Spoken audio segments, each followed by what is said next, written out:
CNE news में आप सभी का स्वागत है और अब लेते हैं खबर विशेष की ये खबर।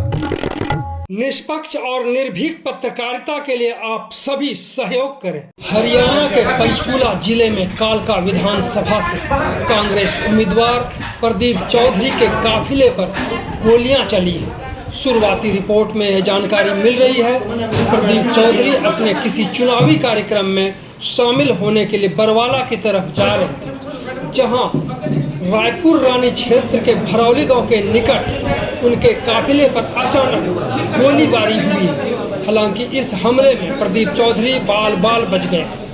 एक समर्थक को गोलियां लगने से गंभीर रूप से घायल बताए जा रहे हैं, जिसका फिलहाल इलाज चल रहा है। इस रिपोर्ट में सबसे पहले सुनेंगे प्रत्यक्षदर्शी को, फिर डॉक्टर की बात को सुनेंगे और फिर पुलिस अधिकारी ने क्या कहा इसको लेकर उसको सुनेंगे। तो देखते हैं इस पूरी रिपोर्ट। ये बैठे थे भाई इस साइड, 2-3 भाई पीछे बैठे थे। तो आगे हमारा जो काफिला चल रहा था ना सारा उसका, तो हम वैसे ही रुक गए कि चलो आगे भीड़ हो रही है, हम रुक जाते हैं, थोड़ा रोड खुल जाएगा।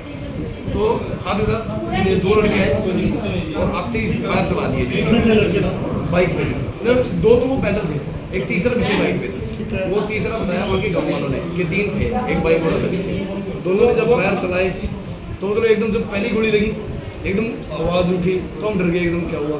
तो एकदम देखा उसने गोल्डी के ऊपर ना एकदम 2-3 फायर मारे। एक वो शीशे पे लगा और वो सीधा इसको लगा भाई, एक पिलर पे लगा पीछे गाड़ी शीशे की ना पीछे। तो मैं उतरा, मैंने इस टाइम अपनी खिड़की खोल ली, तो मैं इस टाइम खिड़की लगा खोलने, उसने मेरी तरफ गोली चलाई। मेरे को पता नहीं, बस साथ में मेरे हाथ पे गोली लगी। मैंने ऐसे हाथ किया, मेरे हाथ पे लगी और उस हाथ में भाग गई। मतलब एकदम मैं देख भी नहीं पाया कि कौन थे कौन नहीं, क्योंकि देखो गोली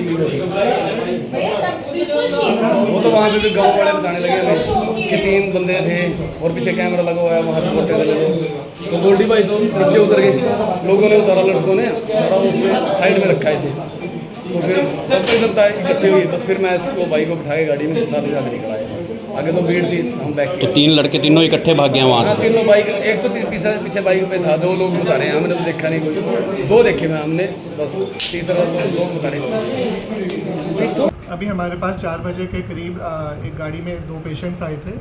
एक पेशेंट था गोल्डी, जिसका फादर का नाम चूहर सिंह है और वो खेड़ी गांव का था, और उनके साथ एक डीके थे जो रायपुर रानी के हैं। तो पता चला मामला ये था कि वो कहीं जा रहे थे, कार के अंदर थे दोनों, और कोई मोटरसाइकिल पे और पैदल कुछ लोग जा रहे थे। उन्होंने उनकी कार पे गोलियां मारी।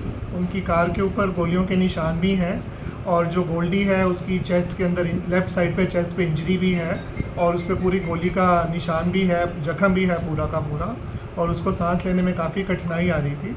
उसके वाइटल सारे स्टेबल हैं, उसको इमीडिएटली फ़र्स्ट एड दे दिया गया, ग्लूकोज वगैरह शुरू कर दिया, ऑक्सीजन शुरू कर दी, वाइटल सारे देख लिए, ड्रेसिंग्स हो गई हैं, और इमीडिएटली अब उसको पुलिस को इन्फॉर्मेशन दे दी गई है और उसको इमीडिएटली पीजीआई रेफ़र कर दिया गया। हाँ, अभी प्रदीप चौधरी सर जी आए थे, और जो हमारे एमएलए हैं, वो अभी उसको जब हम पेशेंट को शिफ्ट कर रहे थे एम्बुलेंस के अंदर पीजीआई, तो वो भी उस पेशेंट को देख कर गए हैं।